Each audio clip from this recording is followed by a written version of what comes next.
Hey, what's up, everyone? It's your host Connor from the World Divide.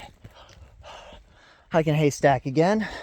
Today is May 22nd, 2022, and I want to give a update on the Russo-Ukraine war, as well as briefly mention now about the conflicts in Sudan.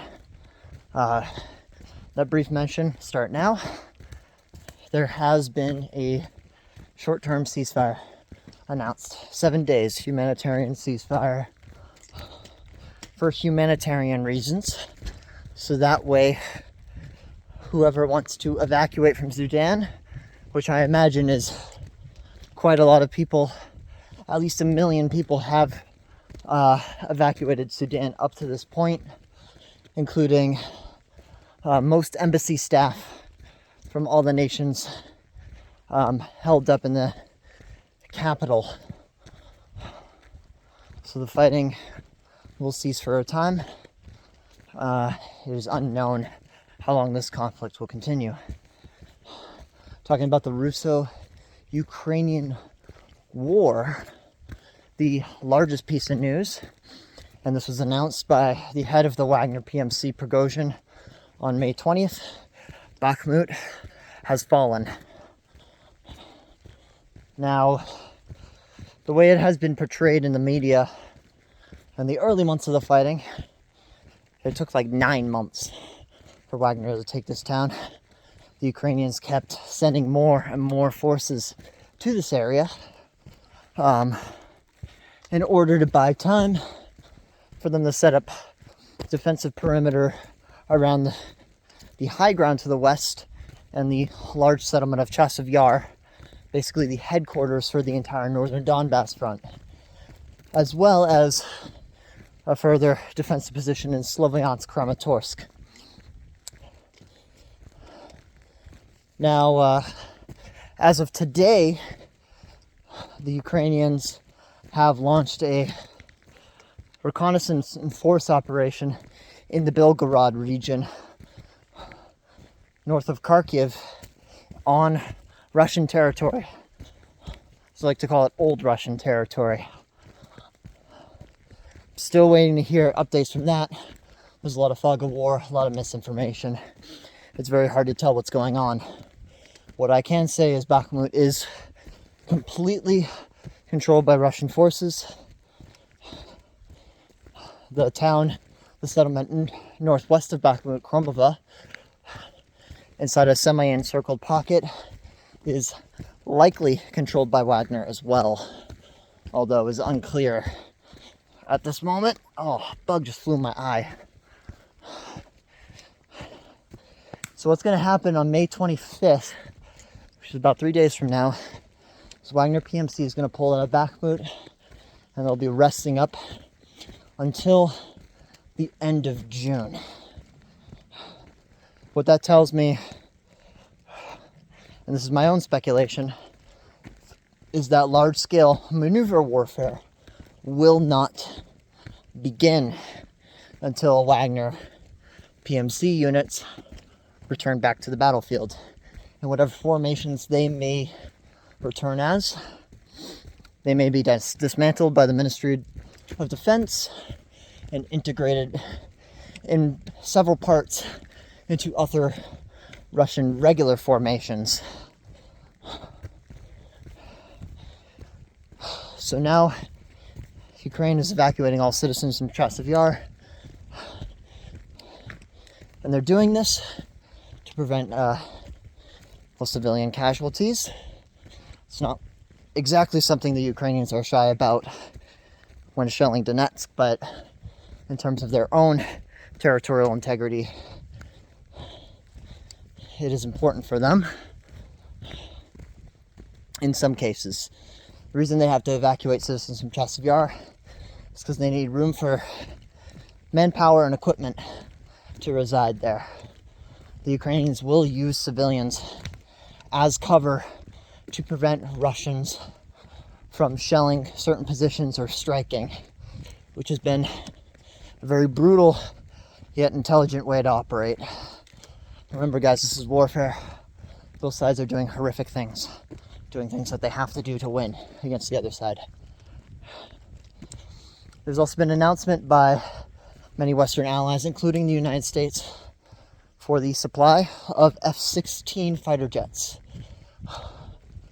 Now, France and the UK have already agreed that they will be training Ukrainian pilots on these machines. But the large concern is that there really isn't a high supply or number of these fighter jets that can be supplied. Another issue is they're not stealth fighter jets. If they are sent across the border, unless they are sent on very, very low altitude operations, basically hovering 100 feet from the ground, they will be shot down by S-400 or S-300 anti-aircraft Russian defenses. The reason why these front lines have been so static is because of the effectiveness of air defense and anti-tank guided weapon systems.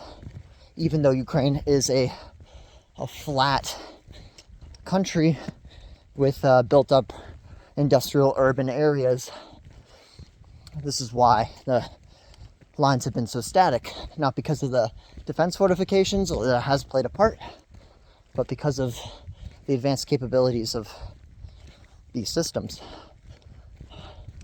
Another concern with F-16s is that it takes a minimum of 3 years to train Ukrainian pilots on them.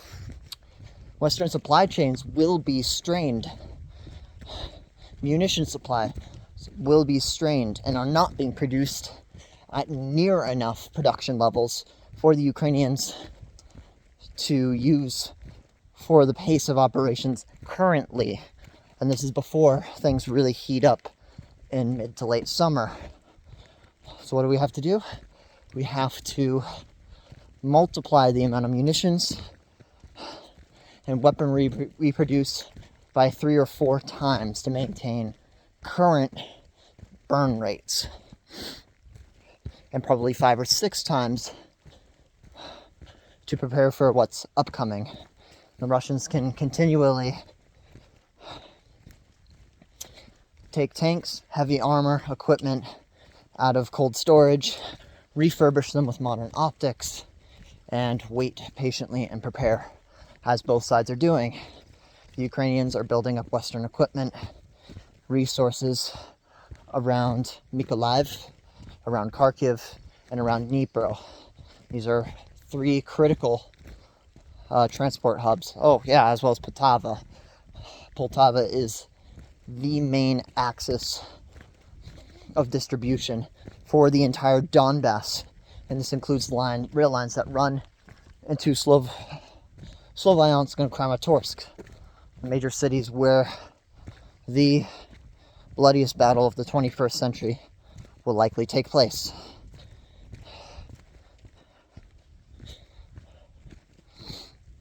Now, Bakhmut actually fell, so May 20th, 2023, on the same exact day as Mariupol fell 1 year ago on that same day. So there will likely be propaganda drawn to that conclusion to boost Russian morale. And this battle does affect morale, but unfortunately it is not a strategic victory. Nor is it an operational victory, it is a tactical victory. It is one that took a very long time for the Russians to achieve.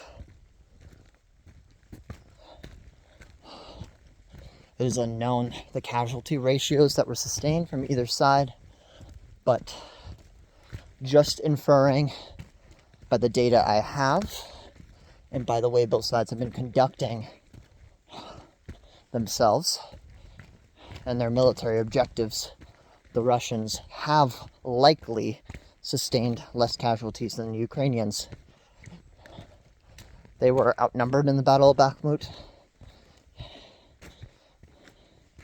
and they conducted a very, very slow, methodical operation of Bakhmut. The reason it took them 9 months was because they were trying to spare lives, as many lives as possible. The Ukrainians suffered greatly. Bakhmut was the trap. It was the trap over the entire winter that was needed for the Russians to gain time and build up their fortifications all along the entire line of contact. The Ukrainians did fall for the bait. Russians fell for the bait last fall when the Ukrainians created a diversion in the Kherson region, launched their counteroffensive in Kharkiv, and then the Russians lost Kherson anyways because of their logistical disadvantage. So things should stay relatively static, I believe, for the next couple of weeks. Believe me, towns like Seversk are next. Chasiv Yar is next. The completion of the encirclement of Avdiivka is next. Clearing operation of Marinka and Ugledar is next.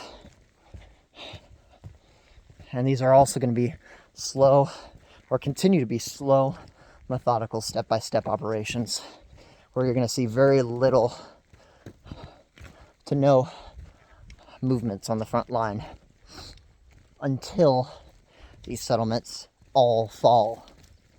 Then we will see the real battle begin. So, I think that's all I have to say for now. Things will heat up more and more, and this war will likely not end anytime in the near future. All right, guys. I'll catch you next time. Next time something important or interesting happens. Like I said on multiple occasions, all many people want is for this conflict to end. So that way the Ukrainian soldiers and the Russian soldiers can go home to their families. Support love and peace, not war. I bring this information to you guys so you can know more, you can be more informed citizens, and you can proactively support the end to this conflict as well. I will see you guys next time. Peace out.